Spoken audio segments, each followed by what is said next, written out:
You need to hear this if you're a UX designer. Hi, I am Pankaj Sharma, and today I am unlocking the real power behind empathy maps. Ever sat in a meeting where everyone's just guessing what the user wants? Yeah, me too. That's where empathy maps come in. They're like a shortcut to understanding users on a deeper level, beyond just numbers and stats. So, what's an empathy map?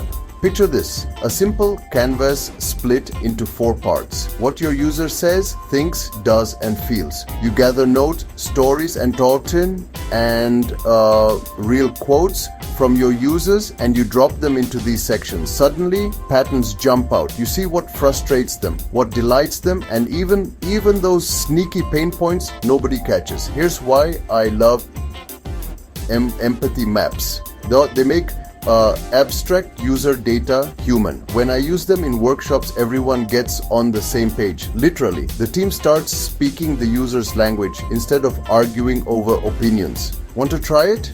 Next time you got fresh research or interviews, grab some sticky notes and sketch out an empathy map. Ask yourself, what did users say that surprised you? What do they wish existed? You'll be amazed at the insights that pop up.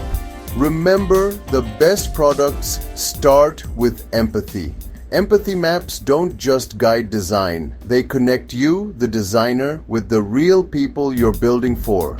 Give it a go and unlock those hidden user insights.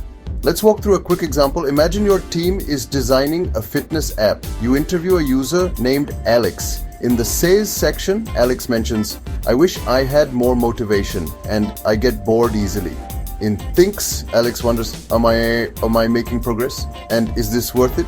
Under does, Alex checks stats daily but skips workouts when tired. And in feels, Alex is frustrated by slow results but excited after a good workout. The team spots a pattern. Motivation is a big challenge. That insight sparks a new feature. Personalized progress celebrations to keep users engaged. That's the power of empathy maps, turning real user feelings into features that matter. Give it a try on your next project or next